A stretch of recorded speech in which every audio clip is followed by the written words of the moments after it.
A very good evening to you. It is exactly 7 minutes past the hour 7 p.m. and wherever you are joining us, thank you very much for watching Africa TV Tuesday live broadcast. My name is Chacha Tobias and my co-news anchor is Mumbi, Karanja. And now, let's focus on the news that are making headlines in the country. Azimio senators dismiss followed claim, maintain coalition is still united. Kenya Kwanza MPs to meet Ruto over East Africa Legislative Association. Police shake-up in Nairobi as government moves to contain crime in the capital.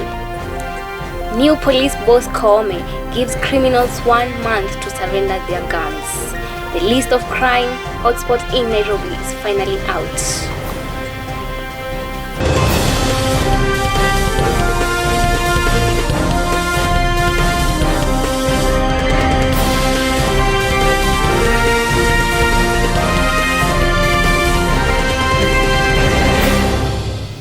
Senators affiliated to the Azimio la Umoja coalition have dismissed the report that there is a division with the coalition, as has been purported by some media outlets. Speaking at Parliament building on Monday, Narok Senator Ledama Olekina clarified that the coalition is still strong. Olekina, who led the team, claimed that they held a meeting Monday morning with the coalition's leaders, Raila Odinga, Kalonzo Musyoka, and Uhuru Kenyatta, and assured them there are no differences among leaders in Azimio in the Senate. Other leaders from Azimio, including Senate Minority Leader Stewart Mazayo, Fatma Dulo, and Enoch Wambua, added that the coalition will remain intact, terming the allegation being reported as false. Watch. As we hear, there's a list that is signature collection. Signatures are being collected. I want to make it very clear that it does not carry the picture of Azimio as a team in the Senate. And therefore, we want to consider that list as null and void. There was no disagreement even in the letters, yeah? That doesn't mean that there was disagreement or there was difference, yeah? So what happened then was that it's the communication that came at different times. And I was actually out of the country, he was in the country. So that is the difference. But otherwise, at the personal level, at the leadership level, we don't have any. Now moving to the next news, Interior Cabinet Secretary Professor Kithure Kindiki has announced that change in the leadership and command of the National Police Service in Nairobi. Speaking in a press briefing on the state of security in the country, Professor Kindiki said that the government is deploying a multi-agency response to get rid of criminals who have taken over streets of Nairobi to terrorize members of the public. Professor Kindiki pointed out that the government has noticed the increased crime rate in the city. Watch. And the command of the police has changed the command of the Nairobi City police deployment effective immediately. Those boys who have dared the government and want to tell us that they can take over the city and make it a city of crime, we have also heard you, and therefore we are coming.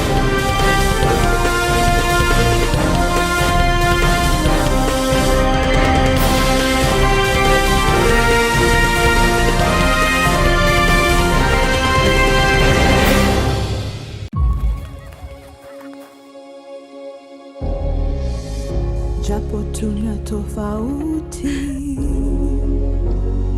kila moja wetu ana sauti. Tuinuane, ushirikiano wetu. Tuinuane, na ukarimu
Moving on, President William Ruto is on Tuesday expected to whip his Kenya Kwanza camp to support a final list of 5 nominees to join the East African Legislative Assembly. This as it emerged that the 15 nominees who were shortlisted for the 5 slots available for the ruling alliance have upped their game with intense lobbying ongoing. The president is said to be keen to use the slots to enhance regional balance in his administration by bringing on board regions that were not well represented in the executive. Among the names that are touted to make it to the final 5 included former Kisii senatorial candidate Okengo Nyambane, who shelved his ambitions in the last general elections. Now let's move on. The National Police Service has announced that crime hotspots in Nairobi, where gangs are said to be operating amid in the spike in insecurity. According to a report sent to newsrooms on Tuesday, survey was conducted on crime statistics within Nairobi, which indicated that the gangs are targeting individuals of all ages, business premises, M-Pesa operators, and residential homes. Moving on, the new Inspector General of Police, Japheth Koome, has issued a 1-month ultimatum to criminals to surrender their illegal owned guns to authorities. Koome on Monday urged the criminals who are now terrorizing Kenyans from different parts of the country to hand over their weapons before they are dealt with. The police boss, who spoke after having a long meeting with the Nairobi County Governor Johnson Sakaja, said they have advised a robust mechanism on how to thwart the spike of crime in the city. Hawa vijana tumewapatia mwezi moja. Tumekubali tuwapatia mwezi moja. Iyo bunduki uko nayo ambaye is illegal, you are unlawfully holding that fire. Uko na hiyo bunduki kusumbua wananchi wetu watukufu. Hiyo bunduki rudisha kwetu. I have told my members of parliament, I have told my MCAs, the 2 people I will never protect is one who is involved in crime and one who is involved in illegal dumping. Thank you very much for watching Africa TV. Keep it Africa TV. Until tomorrow, good night. Good evening from us. Yeah, have a good night.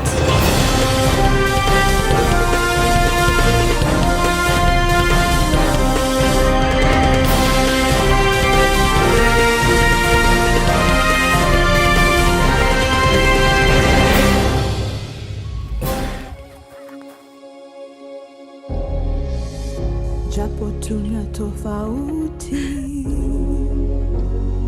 Kila moja wetu ana sauti. Tuinuane, ushirikiano wetu, tuinuane, na ukaribu wetu. Tuinuane, tuinuane, tuko pamoja maishani. Tuinuane, ushirikiano wetu.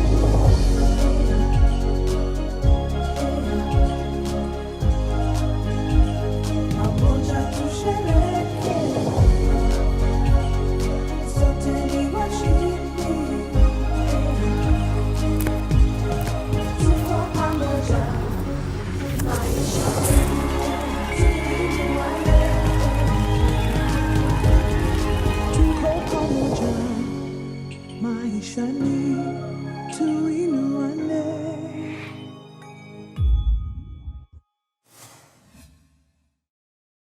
This is Africa TV, the home of champions.